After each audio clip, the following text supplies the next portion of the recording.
जय हिंद साथियों। स्वागत है आपका हमारे YouTube channel general studies tricks में। साथियों, आज हम लोग 5 और 6 जून 2023 के डेली करंट अफेयर्स का एनालिसिस करेंगे, जैसे कि हम लोग ने कल किया था।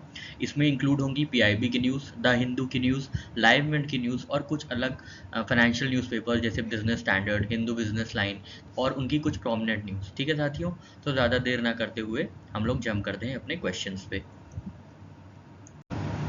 तो साथियों, ये न्यूज़ ली गई है PIB से, जिसमें ये बताया गया है कि म्यांमार से कुछ प्रोफेशनल्स आएंगे जिनको माइक्रो ग्रिड्स और electric vehicles, batteries and charging stations की ट्रेनिंग दी जाएगी। ठीक है, और ये ट्रेनिंग कौन देगा? ये NTPC लिमिटेड देगा। ठीक है, यहाँ जल्दी से पढ़ लेते हैं। A team of 40 professionals from Myanmar who are working in power sector and associated areas is in India to enhance their professional competencies. The 40 participants have come to India to attend 2 training programs, one on microgrids and on a second on other electrical vehicles, batteries and charging stations. ठीक है, और इनको ये provide करेगा NTPC limited. तो Myanmar से 40 professionals आएंगे जो कि अटेंड करेंगे कॉम्पिटेंसी प्रोग्राम माइक्रोग्रिड्स के ऊपर और electric vehicles, batteries and charging stations के ऊपर। ठीक है, और इनको ये प्रोफेशनल कॉम्पिटेंसी कौन प्रोवाइड करेगा? NTPC limited. ठीक है, ये किसके अंतर्गत आएंगे? ये इस प्रोग्राम के अंतर्गत India technical economic cooperation program के अंतर्गत आएंगे। ठीक है, ये क्या प्रोग्राम है? It is a bilateral assistance program run by government of India. ठीक है, ये कब शुरू हुआ था? ये 1964 में शुरू हुआ था। ठीक है, उसके बाद से ये कई कंट्रीज़ में अपनी प्रोफेशनल कॉम्पिटेंसीज़ को डेवलप, मतलब लोगों की प्रोफेशनल कॉम्पिटेंसीज़ को डेवलप करने के लिए बाहरी देशों से ये एक समझौता साइन करता है और बायलैटरल असिस्टेंस देता है। ठीक है, तो ITEC covers 158 countries across Asia, Africa, Latin America, central and eastern Europe and several Pacific and Caribbean Nations. ठीक है, तो ध्यान देने वाली क्या बात है? म्यांमार से 40 लोग आए हैं। किस चीज़ के लिए? Professional competency related to microgrids और इलेक्ट्रिक व्हीकल्स के लिए। किस ऑफर के अंदर या किस प्रोग्राम के अंदर? तो Indian technical and cooperation program के अंदर। ये कब आया था? 1964 में आया था। और इसमें अभी 158 कंट्रीज़ को प्रोफेशनल कॉम्पिटेंसीज प्रोवाइड कराई जा रही है, बायलैटरल असिस्टेंस प्रोवाइड कराए जा रहे हैं। ठीक है साथियों, तो यही न्यूज़ थी। अब बढ़ते हैं हम लोग अपने नेक्स्ट न्यूज़ की ओर। साथियों, जैसा हम लोग जानते हैं कि कल 5 जून था, जो कि वर्ल्ड एनवायरनमेंट डे के रूप में सेलिब्रेट किया जाता है। ठीक है, तो कई जगहों पे, कई मिनिस्ट्रीज़ में, कई अपने एसोसिएशंस ने अपने अपने तरीके से इन्वायरमेंट डे बनाया था। तो इंडियन आर्मी ने भी सेलिब्रेट किया था और कोमोमोरेट किया था। ठीक है, तो यहाँ पे 2 सेमिनार्स हुए थे जिनका नाम ध्यान रखना थोड़ा आवश्यक हो गया है। हो सकता है पूछ लिया जाए एग्जाम में, तो बस आप ध्यान रखिएगा कि ओलिव ग्रीन डिफेंडिंग ग्रीन। ठीक है, ओलिव ग्रीन डिफेंडिंग ग्रीन, ये किसका सेमिनार है? ये इंडियन आर्मी का सेमिनार है टू कोमोमोरेट इन्वायरमेंट डे। ठीक है, इंडियन आर्मी की जो कैमोफ्लाज ड्रेस होती है ना, कैमोफ्लाज ड्रेस, वो ओलिव ग्रीन की होती है और डिफेंड करेगी ग्रीन, मतलब इन्वायरमेंट, इकोलॉजी। ठीक है, और green magic in urban life cycle. ठीक है, ये 2 सेमिनार्स हैं, डिस्प्ले कम एग्जीबिशंस हैं जो कि इंडियन आर्मी ने ऑर्गेनाइज किए थे। ठीक है, इसमें ज़्यादा कुछ याद करने की ज़रूरत नहीं है, बस एक बार आप चीज़ें पढ़ लीजिएगा और ध्यान रखिएगा सेमिनार जो था, ये टाइटल था इसका ओलिव ग्रीन डिफेंडिंग ग्रीन। ठीक है साथियों, चलिए आगे बढ़ते हैं, नेक्स्ट न्यूज़ देख लेते हैं अपनी। नेक्स्ट न्यूज़ है साथियों, software technology parks of India से रिलेटेड। ये एक बॉडी है जो ministry of electronics and information technology के अंदर आती है। ठीक है, जैसे नाम से ही पता चल रहा है, ये सॉफ्टवेयर टेक्नोलॉजी को डेवलप करने और इंक्यूबेट करने में काम करती है। ठीक है, और ये किसके अंदर आएगी? Ministry of electronics and information technology के अंदर, ministry of science and technology के अंदर नहीं साथियों, ध्यान दीजिएगा। ठीक है, तो ministry of electronics and information technology के अंतर्गत ये काम करती है। तो ये लोग 5 जून को अपना 32nd फाउंडेशन डे सेलिब्रेट किए थे। ठीक है, 32nd फाउंडेशन डे सेलिब्रेट किए थे। उसमें क्या कहा गया था? उसमें 6 पिलर्स ऑफ IT डेवलपमेंट के बारे में बात की गई थी। ठीक है, तो ये 6 पिलर्स कौन कौन से हैं देख लेते हैं जल्दी से। ये है connectivity, low cost data, affordable devices, people friendly choices, future ready talent और साइबर सिक्योरिटी। ठीक है साथियों, STPI है, इन्होंने अपना 32nd फाउंडेशन डे मनाया है। ये MITI के अंदर, MEITY, ministry of electronics and information technology के अंतर्गत आती हैं। ठीक है, इन्होंने रिपोर्ट की है इनोवेशंस थ्रू एग्रीटेक। ठीक है, और यहाँ पे 6 पिलर्स ऑफ IT डेवलपमेंट दिए हैं जो कि बहुत ही इंपॉर्टेंट है, आप ध्यान रखिएगा, कहीं डिस्क्रिप्टिव में आप इसको आराम से यूज़ कर सकते हैं। Connectivity, low cost data, affordable devices, people friendly policies, future ready talent and cyber security. चलिए चलते हैं अपनी नेक्स्ट न्यूज़ की ओर। नेक्स्ट न्यूज़ है साथियों, 3rd G20 international financial architecture working group से रिलेटेड। तो ये जो 3rd G20 international financial architecture working group है, उसकी अभी मीट हुई थी कहाँ पे? गोवा में। ठीक है, in the vibrant state of Goa, ठीक है, वाइब्रेंट स्टेट ऑफ गोवा में हुई थी। तो थर्ड ये है। तो हम लोग देखेंगे सेकेंड और फर्स्ट कहाँ थी। तो first international financial working architecture working group की जो मीटिंग थी वो चंडीगढ़ में हुई थी, और सेकेंड जो हुई थी वो पेरिस फ्रांस में हुई थी, ठीक है, पेरिस फ्रांस में हुई थी सेकेंड। फर्स्ट में हुई थी चंडीगढ़ में, और थर्ड हुई है अभी जो रिसेंट हुई है वो हुई है गोवा में। इस मीटिंग के बाद क्या करते हैं, सेंट्रल बोर्ड ऑफ गवर्नर्स मतलब सेंट्रल बैंक गवर्नर्स की मीटिंग होती है, ठीक है। तो पहली बार जब पहली मीटिंग हुई थी चंडीगढ़ में international financial architecture working group की, उसके बाद फाइनेंस मिनिस्टर और सेंट्रल बैंक गवर्नर्स की मीटिंग हुई थी बेंगलुरु में, ठीक है, बेंगलुरु में हुई थी। और इस बार जो है third G20 finance minister and central bank governors meeting है वो हुई है गांधीनगर गुजरात में, ठीक है। बहुत ढेर सारी चीज़ें हैं, ध्यान से याद करिएगा, ठीक है। और जैसे हम लोग ने कल हेल्थ के लिए देखा था, हेल्थ वर्किंग ग्रुप कहाँ कहाँ मिले थे, तो हमने आपको याद कराया था कि ऐसे मान लीजिए इंडिया का मैप है, ये सदर्न पार्ट है इंडिया का, तो पहले कोची में मिले थे, कोची से निकल के गोवा गए थे, और थर्ड वाली जो है गोवा से निकल के तेलंगाना में गए थे, ठीक है। तो KGT थी, ठीक है, ठीक है। तो आप और यहाँ पे आप याद रखिएगा नॉर्थ से साउथ आए, ठीक है।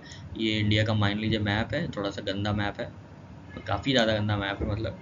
तो मान लीजिए ये नॉर्थ एरिया है, ठीक है, और ये साउथ एरिया है। तो यहाँ से चंडीगढ़ से निकले फिर गोवा आ गए, ठीक है, बीच में पेरिस में हुई थी, उससे आपको याद नहीं रखना है, ठीक है। और ये फिर बीच में चंडीगढ़ से निकले फिर गोवा आ गए थे, ठीक है। तो आपको ऐसे याद करना है, ठीक है। यहाँ पे सारी 3 मीटिंग्स किसकी फाइनेंशियल आर्किटेक्चर वर्किंग ग्रुप की मीटिंग्स के बारे में बताया गया है, और 3 मीटिंग्स सेंट्रल बैंक गवर्नर्स और फाइनेंस मिनिस्टर्स की, ठीक है साथियों। और ये सेकेंड मीटिंग जो हुई थी G20 finance minister and central bank governors की, वो वाशिंगटन DC में हुई थी। अब आप सोच रहे हैं G20 की प्रेसिडेंसी इंडिया के पास है, तो ये सब वाशिंगटन पेरिस में क्यों हो रहा है। वाशिंगटन में साथियों इसलिए हुई थी क्योंकि वाशिंगटन में इसी टाइम पे स्प्रिंग मीट थी IMF और वर्ल्ड बैंक की, ठीक है, स्प्रिंग मीट थी IMF और वर्ल्ड बैंक की, इसीलिए वर्ल्ड बैंक की सॉरी IMF और इंटरनेशनल मॉनेटरी फंड और वर्ल्ड बैंक की स्प्रिंग मीट थी, इसी की मार्जिन्स पे ये फाइनेंस मिनिस्टर्स और सेंट्रल बैंक गवर्नर्स की मीटिंग हो गई थी, इसीलिए इसका जो वेन्यू था ये वाशिंगटन DC था, ठीक है साथियों। आशा करते हैं आपको ये क्लैरिटी हो गई होगी। चलिए आगे बढ़ते हैं और कुछ और न्यूज़ देख लेते हैं। साथियों इस न्यूज़ में जो है प्रीलिम्स से संबंधित कुछ भी नहीं है, पर आपको डिस्क्रिप्टिव ऑर्डर के पॉइंट्स मिल जाएंगे इसमें, इसलिए ये न्यूज़ को इंक्लूड किया गया है, ठीक है। तो यहाँ पे इंडियन फार्मा के बारे में बात की गई है। तो Indian pharma provides approximately 60% of global vaccine supply, accounts for 20 to 22% of generic exports and stands as major exporter of pharmaceuticals, serving over 200 countries through its pharma exports. The nation supplies more than 45% of Africa's generic requirements, around 40% of generic demand in the US and approximately 25% of all generic medicine in the UK, ठीक है। तो इस syllabus include किया गया था कि अगर आप कोई डिस्क्रिप्टिव आंसर लिखें कभी और इससे संबंधित कुछ भी लिख सकते हैं, तो आपको ये डेटा इंक्लूड करना बहुत ज़रूरी होगा। इससे क्या होगा, आपके जो आर्ग्यूमेंट्स है वो कंटेक्चुअलाइज होंगे, एक कॉन्टेक्स्ट में बोले जाएंगे, ताकि आपका कुछ जो भी पॉइंट है वो मतलब हवाई फायर ना लगे कि बस ऐसे ही बेसलेस ना लगे, एकदम कंटेक्चुअलाइज लगे, तभी आपको अच्छे नंबर मिलेंगे, ठीक है। चलिए आगे बढ़ते हैं। नेक्स्ट न्यूज़ है साथियों सस्टेनेबिलिटी रिपोर्ट से रिलेटेड। तो ये किसने निकाली है, national highway authority of India ने, ठीक है। National highway authority of India ने निकाली है इंडिया की पहली sustainability report for physical year 21-22। ध्यान दीजिएगा सस्टेनेबिलिटी रिपोर्ट कौन सी ईयर के लिए है, 21-22 के लिए। आपसे ऑप्शन में पूछ सकते हैं कंफ्यूज करने के लिए 22, 23, 2022 ऐसे कर करके पूछ सकते हैं, पर आपको ध्यान देना है 21-22 की ये रिपोर्ट है, ठीक है साथियों। तो इसमें क्या गया है, इसमें इफेक्टिवनेस बताई गई है कि NHAI ने क्या क्या स्टेप्स लिए हैं जिससे एमिशंस रिड्यूस हुए हैं, एनवायरनमेंट एंड इकोलॉजी के कंजर्वेशन में बूस्ट मिला है, यही सब बातें हुई हैं, ठीक है। तो आपको ध्यान रखना है सस्टेनेबिलिटी रिपोर्ट किसका इनिशिएटिव है, NHAI का, ठीक है। तो कैसे याद रखेंगे, सस्ता नहीं है, ठीक है, सस्ता नहीं है, नहीं से याद रखेंगे NHAI और सस्ता से सस्टेनेबिलिटी रिपोर्ट। ये सब ट्रिक्स आपको इसलिए बता देते हैं ताकि एग्जाम टाइम में आपको कोई भी कन्फ्यूजन ना हो, और जैसे ही आपको ये क्वेश्चन दिखे एग्जाम में आप एकदम 100% श्योर होकर मार्क कर सकें, और इसके बाद आपको साइकोलॉजिकल बूस्ट मिले, ठीक है। वरना आप तो याद ही कर लेंगे, दो तीन बार आप इसको पढ़ेंगे तो आपको आराम से याद हो जाएगा, पर फिर भी एक ट्रिक होती है तो उससे साइकोलॉजिकल बूस्ट मिलता है एग्जाम में, ठीक है। यहाँ पे कुछ और फॉर्डर पॉइंट्स आप देख सकते हैं कि from physical year 2019-20 till 21-22 direct emission reduce by 18.44% and 49% due to less fuel consumption. ठीक है, तो यहाँ पे ये सब चीज़ें अगर आपको पढ़ना हो तो आप देख लीजिएगा। और ध्यान दीजिएगा, जो NHAI की सस्टेनेबिलिटी रिपोर्ट है, ये मैंडेटेड रिक्वायरमेंट नहीं है एज पर सेबी गाइडलाइंस। ठीक है, this is not a mandated requirement as per SEBI guidelines, but this has been taken as voluntary initiative to demonstrate its sustainability credentials and is prepared by global reporting initiative reporting guidelines. ठीक है, किसकी guidelines use करके ये sustainability report बनाई गई है? Global reporting initiative की। ठीक है साथियों, तो इसमें बहुत इंपॉर्टेंट चीज़ें थी, क्या थी? सस्ता नहीं है, सस्ता मतलब सस्टेनेबिलिटी रिपोर्ट नहीं से आप याद रखिएगा NHAI, और ये किस ईयर के लिए आई है? 21-22 के लिए आई है। वाटर पॉइंट्स आपसे जनरली नहीं पूछा जाएगा, पर फिर भी जब जब आप पढ़ें एक बार ज़रूर आप इसको रीडिंग मारें। ठीक है, कोई भरोसा नहीं है कब कुछ पूछ लिया जाए, नहीं पता है। ठीक है, 97% पेनिट्रेशन हो गया किसका? इलेक्ट्रॉनिक टोल कलेक्शन का थ्रू फास्ट टैक्स। ठीक है, और ये मैंडेटरी रिक्वायरमेंट नहीं है। आपसे स्टेटमेंट पर्पज में ही पूछ सकते हैं कि इस सस्टेनेबिलिटी रिपोर्ट अ मैंडेटेड रिक्वायरमेंट बाय SBI, तो आपको ध्यान रखना होगा ये मैंडेटेड रिक्वायरमेंट नहीं है, but this is a voluntary initiative to demonstrate its sustainability credentials. ठीक है, और किसके द्वारा किसके गाइडलाइंस पर प्रिपेयर की गई हैं? ग्लोबल रिपोर्टिंग इनिशिएटिव की रिपोर्टिंग गाइडलाइंस पे। ठीक है साथियों, तो यहाँ पे हम लोग ने सारे डायमेंशन आराम से कवर कर लिए। चलिए आगे बढ़ते हैं। नेक्स्ट न्यूज़ है साथियों डिफेंस रिलेटेड। तो जो हमारे रक्षा मंत्री जी हैं राजनाथ सिंह साहब, उनकी मीटिंग हुई है, बायलैटरल मीटिंग हुई है with German federal minister of defence mister Boris Pistorius. ठीक है, ध्यान दीजिएगा, मिस्टर बोरिस पिस्टोरियस कहाँ के हैं? जर्मन डिफेंस मिनिस्टर है। ठीक है, जर्मन डिफेंस मिनिस्टर है, इसमें इससे ज़्यादा और कुछ नहीं याद करना है इस जगह पे। और ये याद करिएगा कि 2 इंडस्ट्रियल डिफेंस कॉरिडोर्स हैं इंडिया में, कहाँ कहाँ? उत्तर प्रदेश में और तमिलनाडु में। ठीक है, defence corridor, defence industrial corridors कहाँ कहाँ हैं? उत्तर प्रदेश में और तमिलनाडु में। ठीक है, तो आप याद रखिएगा डिफेंस के जो कॉरिडोर्स होने चाहिए, डिफेंस के कॉरिडोर्स होने चाहिए वो उत्तम होने चाहिए। ठीक है, उत्तम क्वालिटी के होने चाहिए, नहीं तो दिक्कत हो सकती है। उत्तम से आप याद रखेंगे, UT से आप याद रखेंगे उत्तर प्रदेश, और TAM से याद रखेंगे UT, इससे UT से UP, और TAM से तमिल। ठीक है, तमिलनाडु। ठीक है, ये भी ट्रिक हो गई आपके लिए। ठीक है, डिफेंस इंडस्ट्रियल कॉरिडोर्स यहाँ पे डेवलप है, कहाँ? उत्तर प्रदेश में और तमिलनाडु में। ठीक है, बाकी और इसमें कुछ जानने के लिए नहीं है। बाकी ये है कि India and Germany have a strategic partnership since 2000, कोई मतलब नहीं, आपसे नहीं पूछा जाएगा। ठीक है, और ये याद कर सकते हैं Indian defence startups at IIT Delhi, जो कि नाम से होता है IDEX। ठीक है, इनोवेशंस फॉर डिफेंस एक्सीलेंस कौन ऑर्गेनाइज करता है? IIT दिल्ली। ठीक है, इससे ज़्यादा आपको इसमें कुछ नहीं याद रखना है। क्या याद रखना है? बोरिस पिस्टोरियस साहब कहाँ के हैं? ये जर्मन डिफेंस मिनिस्टर हैं। इंडिया में 2 जगह डिफेंस कॉरिडोर्स है, डिफेंस इंडस्ट्रियल कॉरिडोर्स है, कहाँ कहाँ? जो कि उत्तम है, मतलब UP और तमिलनाडु। और उसके बाद IIT दिल्ली ऑर्गेनाइज करता है ITEX, जो कि है इनोवेशंस फॉर डिफेंस एक्सीलेंस। ठीक है साथियों, चलिए आगे बढ़ते हैं और नेक्स्ट न्यूज़ अपनी लेते हैं। साथियों, कल आपने अगर वीडियो देखा होगा तो हमने आपको बताया था कि हमारी president Droupadi Murmu madam visit कर रही हैं, कहाँ? सूरीनाम। अगर आपने कल का वीडियो देखा होगा तो आपको पता होगा कि इसमें सबसे इंपॉर्टेंट चीज़ थी उसकी कैपिटल, जो कि है पारामारिबो। ठीक है, पारामारिबो। अब सूरीनाम गई हैं तो वहाँ पे उनका आदर सत्कार में उनको सूरीनाम का हाईएस्ट ऑनर दिया गया है, हाईएस्ट सिविलियन ऑनर, जो कि नाम से जाना जाता है grand order of the chain of yellow star. ठीक है, order, grand order of the chain of yellow star. ठीक है, ये कहाँ का अवार्ड है? ये सूरीनाम का अवार्ड है। ठीक है, ठीक है, सूरीनाम का अवार्ड है। सूर से आप याद रखिएगा सूर्य। ठीक है, सूर्य, और सूर्य किस कलर का होता है? येलो स्टार होता है। ठीक है, सूर्य येलो स्टार होता है, आप ऐसे ध्यान रख सकते हैं। वैसे तो बहुत इजी, आपको एक ही बार में समझ में आ जाएगा। तो ये grand order of the chain of yellow star जो है वो प्रेसिडेंट द्रौपदी मुर्मू जी को दिया गया है। किसकी गवर्नमेंट ने? सूरीनाम की गवर्नमेंट ने। सूरीनाम की कैपिटल है पारामारिबो। ठीक है, इससे ज़्यादा आपको कुछ नहीं याद करना है।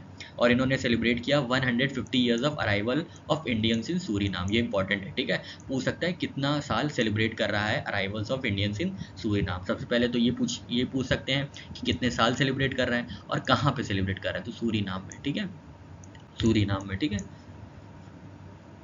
यही 2 चीज़ें हैं, इसके अलावा और कुछ नहीं याद करना है। ठीक है, सूरीनाम से आप बस याद रखिएगा, सूर्य है तो परम होगा, परम मतलब पैरामीबो। पैरामीबो यहाँ की कैपिटल है। येलो स्टार, सूर्य येलो स्टार, तो येलो स्टार जो ऑर्डर है, हाईएस्ट सिविलियन ऑनर है, वो द्रौपदी मुर्मू जी को मिला है। ठीक है, सूरीनाम गवर्नमेंट से। और 150 ईयर्स हो गए हैं of arrivals of Indian in Suriname. ठीक है साथियों, आशा करते हैं आपको सारा डायमेंशन समझ में आ गया होगा। ठीक है, इससे ज़्यादा इसमें और कुछ भी नहीं है, जो है बस इंपॉर्टेंट ही चीज़ आपके लिए लाई जा रही है। ठीक है, अगर आपको ज़्यादा देखना है तो आप शिप भी याद कर सकते हैं, लल्ला रुख। ठीक है, लल्ला रुख जो शिप थी वो पैसेंजर्स को लाई थी, इंडियन पैसेंजर्स को सूरीनाम लाई थी। ठीक है, चलिए आगे बढ़ते हैं। और प्रेसिडेंट भी देख लीजिएगा आप, चंद्र प्रकाश संतोखी। ठीक है, इसके प्रेसिडेंट भी देख लीजिएगा, कभी कभी पूछ लेते हैं। ठीक है, प्रेसिडेंट है सूरीनाम के कौन, चंद्र प्रकाश संतोखी। ठीक है साथियों, चलिए आगे बढ़ते हैं और नेक्स्ट न्यूज़ देखते हैं।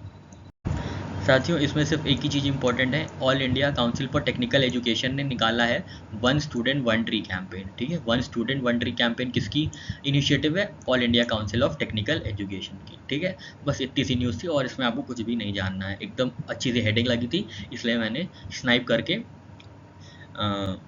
PIB से स्नाइप करके ये आपके लिए लगा दिया है, ताकि आपको ये ना लगे कि हम अपनी तरफ से न्यूज़ बनाते हैं। हम कोई भी न्यूज़ अपनी तरफ से नहीं बनाते हैं, जो भी हमें लगता है इंपॉर्टेंट है और भी हम चीज़ें देखते हैं कि क्या क्या चीज़ें न्यूज़ में चल रही हैं, बस उन्हीं को न्यूज़ में इंक्लूड किया जाता है। ठीक है, तो याद रखिएगा AICTE जो है वो लॉन्च किए हैं one student one tree campaign. ठीक है साथियों, चलिए आगे बढ़ते हैं और नेक्स्ट न्यूज़ देखते हैं अपनी। नेक्स्ट न्यूज़ है साथियों, न्याय विकास पोर्टल से रिलेटेड।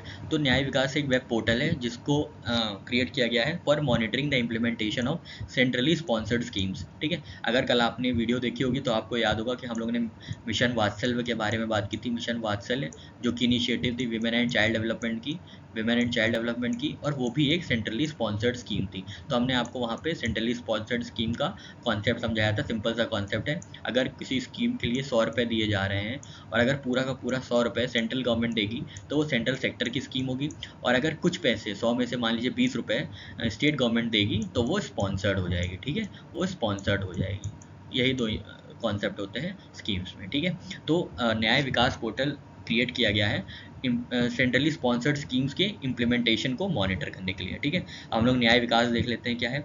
तो न्याय विकास एक डिपार्टमेंट ऑफ जस्टिस की एक स्कीम है, has been implementing the centrally sponsored scheme। ठीक है, तो department of justice has been implementing the centrally sponsored scheme for development of infrastructure facilities for district and subordinate judiciary since 93-94। ठीक है, तो न्याय विकास क्या, न्याय से ही समझ में आ रहा है, जुडिशरी की कोई इनिशिएटिव है जिसके चलते इंफ्रास्ट्रक्चर डेवलपमेंट होता है। ठीक है, आधारभूत संरचना होती है कहाँ पे, डिस्ट्रिक्ट्स में और सबॉर्डिनेट जुडिशरी के लिए। ठीक है, ताकि कोर्ट्स अच्छे हों वहाँ पे, मतलब लॉयर्स के लिए अच्छी सुविधाएं हो, टॉयलेट्स हो या और रीडिंग रूम्स हो, तो इन सब चीज़ों को इस इंफ्रास्ट्रक्चर के लिए न्याय विकास जैसी स्कीम चलाई जा रही थी। ठीक है, 93-94 में उसी के लिए पोर्टल लॉन्च किया गया है to monitor the implementation of centrally sponsored scheme. अब यहाँ पे फंडिंग पैटर्न क्या क्या है देख लेते हैं, 60:40। ठीक है, मतलब 100 रुपये है मान लीजिए तो 60 रुपये सेंट्रल गवर्नमेंट देगी और 40 रुपये स्टेट गवर्नमेंट देगी। ठीक है, other than north eastern and Himalayan states. North eastern में क्या है,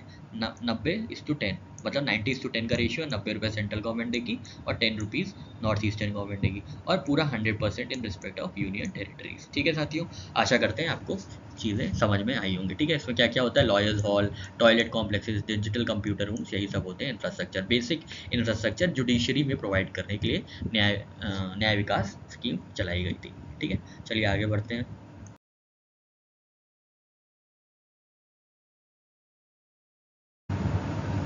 नेक्स्ट न्यूज़ है साथियों, इंटरनेशनल क्रूज वेसल से रिलेटेड। तो इंडिया में श्री सर्बानंद सोनोवाल साहब हैं जो कि मिनिस्टर हैं हमारे, उन्होंने फ्लैग ऑफ की है India's first international cruise vessel from Chennai to Sri Lanka. ठीक है, इंपॉर्टेंट है और इजी भी है। ठीक है, चेन्नई से श्रीलंका पहली international cruise vessel flag off की गई है। ठीक है, इसका नाम क्या है, MV एम्प्रेस। ठीक है, मरीन व्हीकल एम्प्रेस। ठीक है, मरीन व्हीकल एम्प्रेस इसका नाम है। एम्प्रेस कहाँ से कहाँ तक शुरू की गई है, चेन्नई से श्रीलंका तक। ठीक है, और इंटरनेशनल क्रूज टर्मिनल्स आएंगे अंडमान में, पुडुचेरी में और लक्षद्वीप में। ठीक है, to ramp up cruise tourism of India. ठीक है, तो बस इसमें आपको दो चीज़ें याद रखनी है कि क्रूज वेसल जो है इंटरनेशनल क्रूज वेसल, वो चेन्नई से फ्लैग ऑफ किया गया है, कहाँ के लिए, श्रीलंका के लिए, और उसका नाम क्या है, एम्प्रेस है। ठीक है, तो आप ऐसे याद रख सकते हैं, CSE। ठीक है, CSE, सिविल सर्विसेज एग्जामिनेशन नहीं, चेन्नई, श्रीलंका और एम्प्रेस। ठीक है, तीनों चीज़ें आपकी कवर हो जाएंगी। ठीक है, क्रूज वेसल CSE। ठीक है, क्रूज वेसल CSE। ठीक है, चलिए आगे बढ़ते हैं और नेक्स्ट न्यूज़ अपनी देख लेते हैं। तो ये जो क्रूज वेसल फ्लैग ऑफ की गई है चेन्नई और श्रीलंका के बीच, this is the result of an MOU sign during India's first incredible India international cruise conference in 2022, ठीक है, between Chennai port and MS waterways leisure tourism private limited to start domestic and international cruise service, ठीक है। Cruise service will sail through 3 Sri Lankan ports, Hambantota, Trincomalee और Kankesanthurai, ठीक है। ये 3 ports में, Sri Lankan ports में इंटरनेशनल क्रूज वेसल जाएगी, ठीक है। आपको बता दिया इन केस अगर कहीं किस्मत खराब हुई थोड़ी बहुत, ठीक है। एग्जामिनर पेपर सेट करने से पहले अपनी वाइफ से झगड़ा कर लिया और ऐसे क्वेश्चन डाल दिए कि कनक सूत्रा या कनक सैंतुरे कहाँ पे पोर्ट पे कहाँ है, ये है वो है, तो आप बता सके, ठीक है साथियों। तो ध्यान रखिएगा, चेन्नई पोर्ट और लेजर टूरिज्म का ये एमओयू साइन हुआ था इंटरनेशनल क्रूज कॉन्फ्रेंस के दौरान जो हुई थी 2022 में, ठीक है साथियों। चलिए आगे बढ़ते हैं साथियों। अगर आपने हमारा कल वाला वीडियो देखा होगा तो आपने NIRF की रैंकिंग के बारे में जाना होगा, ठीक है। हमने वहाँ पे ट्रिक्स बताई थी कौन कौन से इंस्टीट्यूशंस किस किस फील्ड में किस किस डिसिप्लिन्स में टॉप किए हैं, तो वो सारी जानकारी पिछले वीडियो में आपको मिल जाएगी। यहाँ पे हम कुछ अधिक जानकारी या कुछ एडिशनल इन्फॉर्मेशन जो आज हमको मिली थी हम उसके बारे में बात करेंगे, ठीक है। तो ये जो है ये NIRF जो रैंकिंग है, this is 8th consecutive edition of India rankings of higher education institutions in India, ठीक है। ये 8th कंसेक्यूटिव एडिशन है, ये हमने कल देखा था। हम लोग ने कल देखा था कि 11 डिसिप्लिन्स में ये अवार्ड दिया जाता है, ठीक है। अब 2 और सब्जेक्ट जुड़ गए हैं, कौन कौन से? Agriculture and allied sectors, integration of innovation ranking previously executed by Arya, Atal ranking of institutions on innovation achievements into India rankings, ठीक है। कौन कौन से जुड़ गए? Agriculture and allied sectors and innovation, ठीक है। इनोवेशन में बताया था कि जब डांट पड़ी और कान पकड़ा गया तो इनोवेशन हुई, तो इनोवेशन के मामले में सबसे जो टॉप पे इंस्टीट्यूट था वो था कानपुर, ठीक है। अगर आपने कल वाला वीडियो नहीं देखा है तो आप जाके देखिएगा, तभी आपको ये थोड़ा सा बैकग्राउंड समझ में आएगा, ठीक है। एक्सपेंशन ऑफ स्कोप, आर्किटेक्चर में स्कोप बढ़ा के किसको कर दिया गया? Architecture and planning to include institutions imparting courses in urban and town planning, ठीक है। तो new category innovation, subject domain कौन सी है? एग्रीकल्चर एंड अलाइड सेक्टर्स, ठीक है। और आर्किटेक्चर को एक्सपैंड करके आर्किटेक्चर एंड प्लानिंग कर दिया गया है, ठीक है। अब ये जो है ये 13 कैटेगरीज में काम करेंगे, ठीक है। 13 कैटेगरीज में, पहले हम लोग ने कल याद किया था 11 कैटेगरीज थी, अब वो 13 कैटेगरीज हो गई है, ठीक है साथियों। तो याद करिएगा, अब 11 नहीं 13 कैटेगरीज है, ठीक है। इंपॉर्टेंट है, जरूर पूछेगा एग्जाम में, ठीक है। और इसके पैरामीटर्स क्या क्या थे NIRF के? तो टीचिंग में ग्रिप होना चाहिए ना, टीचिंग में ग्रिप होना चाहिए, ये निमोनिक बनाया था। P से था पोस्ट ग्रेजुएशन P से क्या था साथियों? G से था ग्रेजुएशन आउटकम, T से था टीचिंग रिलेटेड चीज़ें, रिसर्च सी, फिर इंक्लूसिविटी थी, और फी से प्रोग्राम ऑब्जेक्टिव्स थे, ठीक है। अगर आपने कल नहीं देखा है वो वाला वीडियो ज़रूर जाके देख लीजिएगा, उसमें रैंकिंग्स है पूरी, कौन कौन से इंस्टीट्यूशंस है, कौन कौन से डिसिप्लिन्स है, क्या क्या वेटेज है किस किस डायमेंशन का, और कब स्टार्ट हुआ था। तो यहाँ पे बता दें NIRF जो है 2015 में स्टैब्लिश किया गया था, मतलब स्टार्ट हुआ था, और 2016 में पहली रैंकिंग इन्होंने पब्लिश की गई थी, और ये 8th कंसेक्यूटिव एडिशन है, ठीक है साथियों। ध्यान रखिएगा, 11 से 13 डायमेंशन हो चुके हैं, ठीक है। 11 से 13 डायमेंशन हो चुके हैं। चलिए आगे बढ़ते हैं और नेक्स्ट न्यूज़ देखते हैं।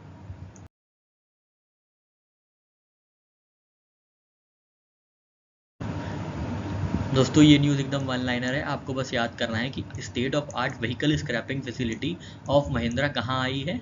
तो ग्रेटर नोएडा में आई है, ठीक है। महिंद्रा की state of art vehicle scrapping facility कहाँ आई है? ग्रेटर नोएडा में आई है, ठीक है। तो बस आपको इतना ध्यान रखना है कि जो स्क्रैपिंग काम है, व्हीकल स्क्रैपिंग काम है, ये बहुत महीन काम है, ठीक है। महीन काम है, ठीक है। महीन काम है, इसलिए ग्रेट लोग करेंगे, ठीक है। महीन काम है, महीन से याद रखिएगा महिंद्रा, और ग्रेट से याद रखिएगा ग्रेटर नोएडा, ठीक है। ग्रेटर नोएडा इसकी लोकेशन है, और जो फैसिलिटी है वो Mahindra MSTC recycling private limited की है, ठीक है। तो फिर से याद करते हैं, देख लेते हैं जल्दी से। तो जो स्क्रैपिंग फैसिलिटी है, जो व्हीकल स्क्रैपिंग फैसिलिटी है, उसमें क्या होता है? बहुत महीन काम होता है जो ग्रेट लोग करते हैं, ठीक है। महीन काम है तो ग्रेट लोग करेंगे, ठीक है। ग्रेट से याद रखेंगे ग्रेटर नोएडा, और महीन से महिंद्रा, ठीक है साथियों। तो वन लाइनर है एकदम, आपसे पूछा जाएगा और आप बिंदास एकदम बिना किसी डाउट के आप आराम से इसको अटेम्प्ट कर पाएंगे। चलिए आगे बढ़ते हैं, नेक्स्ट न्यूज़ अपनी कवर करते हैं। नेक्स्ट न्यूज़ है साथियों DSCI से रिलेटेड। तो DSCI क्या है? Data security council of India है, ठीक है। It is a not for profit industry body on data protection set up by NASSCOM in 2008, ठीक है। तो जो data security council of India है, इसको किसने इस्टेब्लिश किया था? NASSCOM ने 2008 में। तो इन्होंने एक अपनी स्टडी निकाली है जिसका नाम है bridging the gap, identifying challenges in cyber security, skilling and bridging the divide, ठीक है। तो बस 3 चीज़ें इसमें याद रखनी है आपको कि data security council of India है वो 2008 में आया था। किसने बनाया है? नासकॉम ने। और उनकी एक नई स्टडी आई है bridging the gap, identifying challenges in cyber security, skilling and bridging the device, ठीक है। तो अटैक्स के बारे में बताया गया है, फिशिंग, स्मिशिंग, विशिंग, ठीक है। सो सब ये सब देख लीजिएगा। इसमें सबसे इंपॉर्टेंट है, ये सब तो जनरली पूछा जा चुका है कहीं ना कहीं, 0 डे अटैक इंपॉर्टेंट है। इसका क्या मतलब है? It takes place when hackers exploit the flaw before developers have a chance to address it, ठीक है। तो बग फाइंड करने से पहले ही किसी मतलब लीकेजेस को एक्सप्लॉइट करना ही 0 डे अटैक हो जाता है, ठीक है साथियों। चलिए आगे बढ़ते हैं, नेक्स्ट न्यूज़ देखते हैं अपनी। साथियों एक एग्जीबिशन लॉन्च किया गया था at Phoenix settlement to commemorate 120th anniversary of Mahatma Gandhi's Indian opinion newspaper, ठीक है। थोड़ी सी ऐसी न्यूज़ है शायद एग्जाम में ना पूछी जाए, पर फिर भी आप ध्यान में रखिएगा कि इंडियन ओपिनियन के जो एडिटर रहे हैं वो महात्मा गांधी जी रहे हैं, ठीक है। ये स्टार्ट हुआ था 1903 में साउथ अफ्रीका में, ठीक है। The newspaper was publish in Gujarati, Hindi, Tamil and English, ठीक है। तो बस ऐसी छोटी सी न्यूज़ थी, अच्छी लगी तो इसलिए इंक्लूड कर लिया, ठीक है। अगर आप कोई और एग्जाम देने जा रहे हैं तो हो सकता है इससे पूछ लें, कभी कभी स्टैटिक चीज़ें पूछ लेते हैं। तो ये स्टैटिक का ही पार्ट है कि इंडियन ओपिनियन जो है कौन एडिट करता था या कौन लॉन्च करता था, तो वो महात्मा गांधी साहब थे, ठीक है साथियों। और ये साउथ अफ्रीका में लॉन्च करते थे, ये इंडिया में लॉन्च नहीं करते थे, आपको ध्यान में रखना है, ठीक है। During his time in South Africa as a young lawyer, ठीक है। तो इंडियन ओपिनियन, नाम भले इंडियन ओपिनियन है पर एक्चुअली में शुरू ये हुआ था साउथ अफ्रीका में, और 4 लैंग्वेजेस में ये पब्लिश किया जाता था, गुजराती, हिंदी, तमिल और इंग्लिश, ठीक है साथियों। चलिए आगे बढ़ते हैं। नेक्स्ट न्यूज़ है साथियों, हिमाचल प्रदेश और Punjab are facing a potential conflict over Shanan hydro power project, ठीक है। तो शानन हाइड्रो पावर प्रोजेक्ट कहाँ पे है? हिमाचल प्रदेश और पंजाब में है। और ये किस रिवर पे है? ब्यास रिवर पे है, ठीक है। ब्यास रिवर पे है, सॉरी ट्रिब्यूटरी है, उल रिवर जो कि ट्रिब्यूटरी है ब्यास रिवर की, उस पे है, ठीक है। तो शानन जो हाइड्रो पावर प्रोजेक्ट है वो उल रिवर पे है जो कि ब्यास नदी पे स्थित है, ठीक है। 110 मेगा वाट का ये हाइड्रो इलेक्ट्रिक पावर प्रोजेक्ट है, ठीक है। कहाँ पे और पोटेंशियल कॉन्फ्लिक्ट्स किसके किसके बीच होगा? तो हिमाचल प्रदेश और पंजाब के बीच हो सकता है, ठीक है साथियों। याद रखिएगा शानन हाइड्रो पावर प्रोजेक्ट कहाँ है? ये हिमाचल प्रदेश इंडिया में है, ठीक है। हिमाचल प्रदेश इंडिया में है, मंडी डिस्ट्रिक्ट में, ठीक है। चलिए आगे बढ़ते हैं साथियों। नेक्स्ट न्यूज़ है साथियों, केरला फाइबर ऑप्टिक नेटवर्क से रिलेटेड, जिसने अपना फर्स्ट फेज कंप्लीट कर लिया है। तो Kerala fibre optic network is a project initiated by Kerala government to provide free internet connection to 20 lakh below poverty line families and connect 30,000 government institutions in Kerala, ठीक है। तो याद करिएगा, ध्यान में रखिएगा कि फ्री इंटरनेट कनेक्शन कौन प्रोवाइड कर रहा है? केरला गवर्नमेंट प्रोवाइड कर रही है, ठीक है। केरला गवर्नमेंट क्या प्रोवाइड कर रही है? फ्री इंटरनेट कनेक्शन, किसके नाम से? के फोन के नाम से, ठीक है। के फोन नाम के प्रोग्राम से ये फ्री इंटरनेट कनेक्शंस प्रोवाइड कर रही है, ठीक है, जिसका अभी फेज़ 1 कंप्लीट हो चुका है, ठीक है साथियों। चलिए आगे बढ़ते हैं, नेक्स्ट न्यूज़ अपनी कवर करते हैं। नेक्स्ट न्यूज़ है साथियों, एक डेटा अच्छा लगा था तो इसलिए पूछ लिया, हो सकता है कभी एग्जाम में काम आ जाए।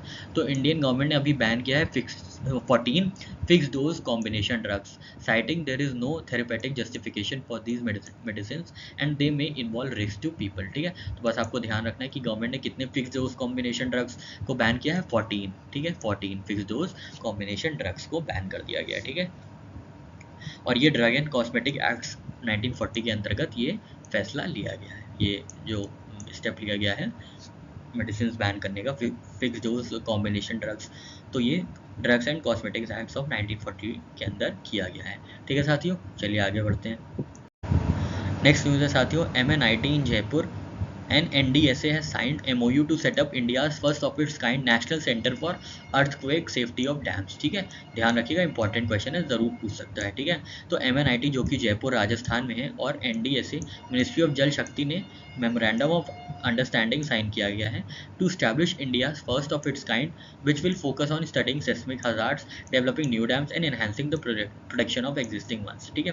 Ministry of Jal Shakti has recognised national centre for disaster mitigation and management NCDMM of MNIT, ये जो MNIT है जयपुर राजस्थान में, to be the national centre for earthquake safety of dams, ठीक है, and has approve financial grant of ₹30 crore. तो बस आप इतना ध्यान रखिएगा कि MNIT जयपुर राजस्थान में national centre for disaster mitigation and management को दर्जा दिया गया है to be a national centre for earthquake safety और डैम्स। ठीक है, ठीक है साथियों, तो बस ध्यान रखिएगा राजस्थान में जो है MNIT इंस्टीट्यूशन है जिसको national centre for earthquake safety of dams के लिए रिकॉग्नाइज किया गया है। किसके द्वारा? मिनिस्ट्री ऑफ जल शक्ति के द्वारा। ठीक है, चलिए आगे बढ़ते हैं साथियों।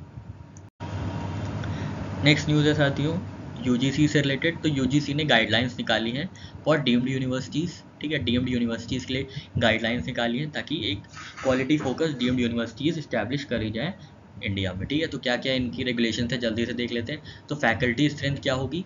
अब 100 से 150 फैकल्टी स्ट्रेंथ होनी चाहिए to establish deemed universities. Corpus में फंड कितना होना चाहिए? तो 10 करोड़ से 25 करोड़ बढ़ा दिया गया। ठीक है, पहले 10 करोड़ थी, फिर अब 25 करोड़ हो गई है। और एग्जीक्यूटिव काउंसिल्स होने चाहिए, ठीक है, जैसे कि सेंट्रल यूनिवर्सिटीज़ में होते हैं। बस इससे ज़्यादा आपको और कुछ नहीं याद रखना है। ठीक है, यही इंपॉर्टेंट 2 पॉइंट है कि जो फैकल्टी स्ट्रेंथ है वो 100 से 150 कर दी गई है और कॉर्पस फंड जो है 10 करोड़ से बढ़ा के 25 करोड़ पे कर दिया गया है। ठीक है, बाकी सब वही है बोल बच्चन, आप एक बार रीडिंग मार लीजिएगा, इससे संभव है कि क्वेश्चन नहीं फ्रेम होएगा। ठीक है, चलिए आगे बढ़ते हैं साथियों। साथियों अभी RBI ने रिलीज़ की है अपनी एनुअल रिपोर्ट 2022-2023 में।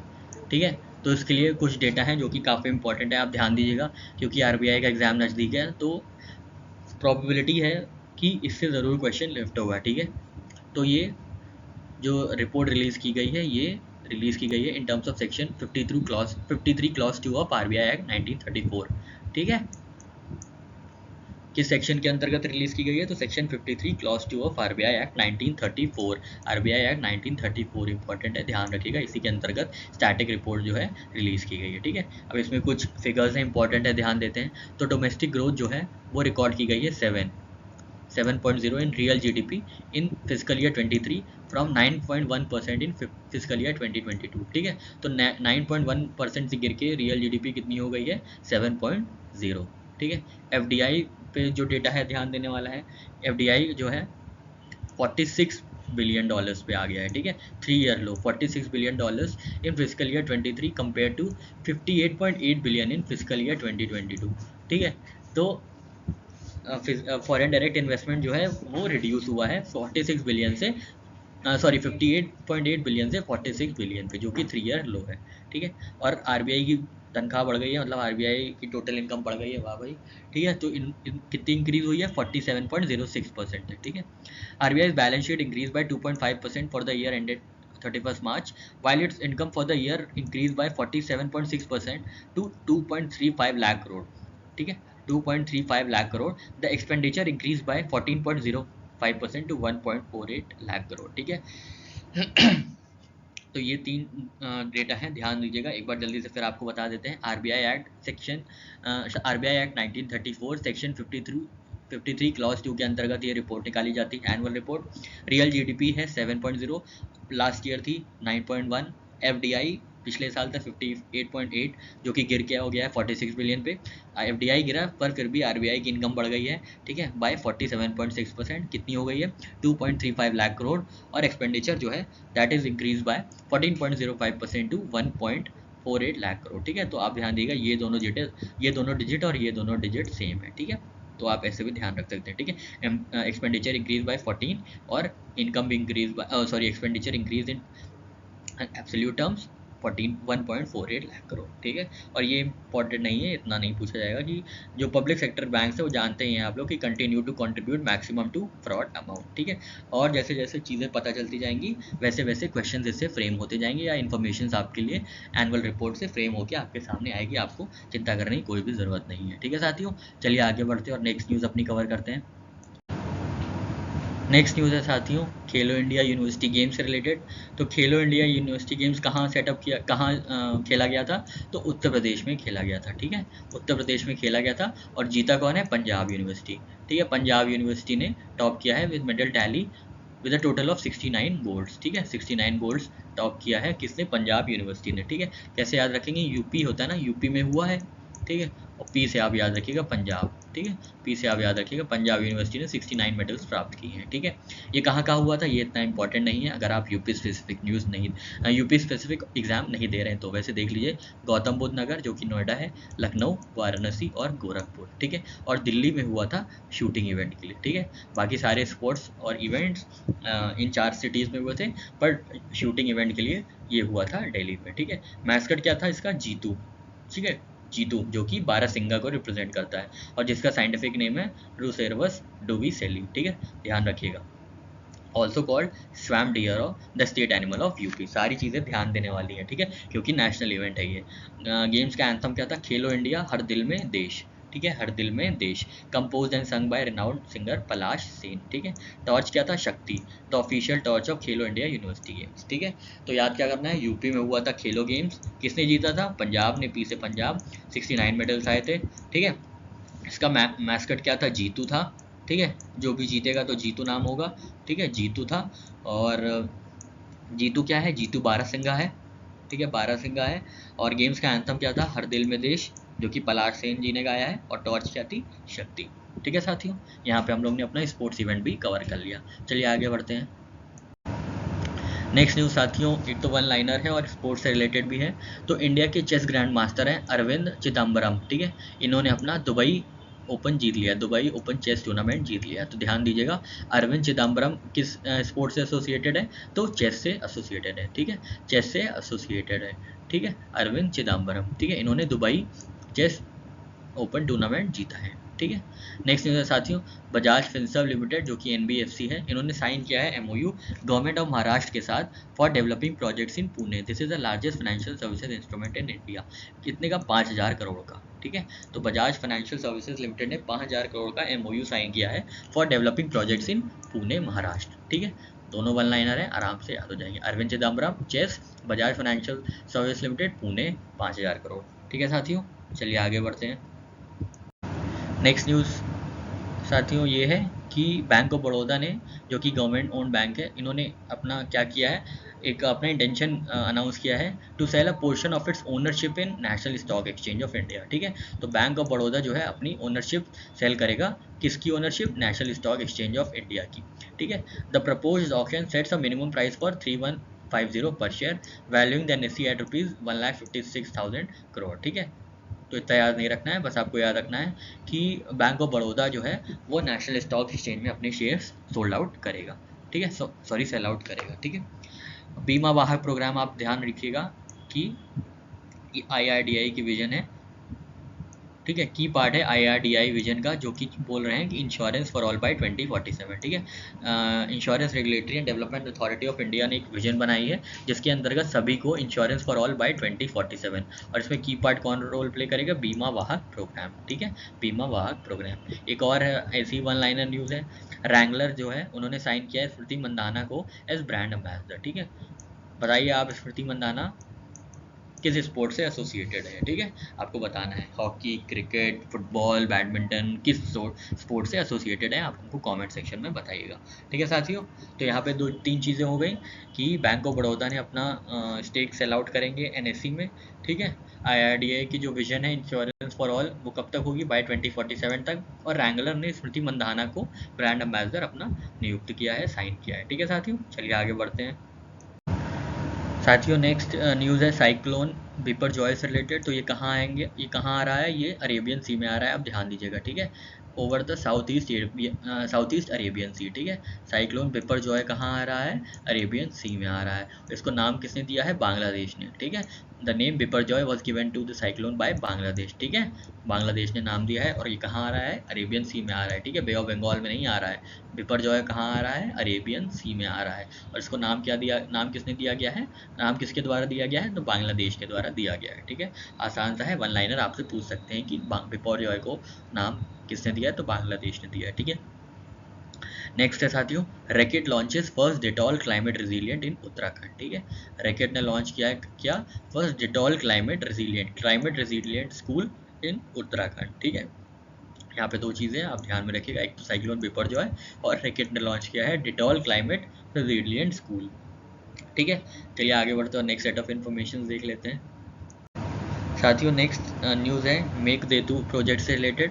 तो ये काफ़ी चर्चा में बना रहता है क्योंकि ये टसल चल रहा है कर्नाटका और तमिलनाडु के बीच, क्योंकि मेक देतु प्रोजेक्ट जो है वो कावेरी रिवर पे है। ठीक है, कावेरी रिवर दोनों ही एक तरीके की गंगा का रोल प्ले करती है कर्नाटका और तमिलनाडु के लिए, जैसे हम नॉर्थ इंडियंस के लिए गंगा प्ले करती है। ठीक है, बहुत ही इंपॉर्टेंट रिवर है कावेरी रिवर। ठीक है, तो Mekedatu project aims to create a balancing reservoir on Kaveri river in Karnataka.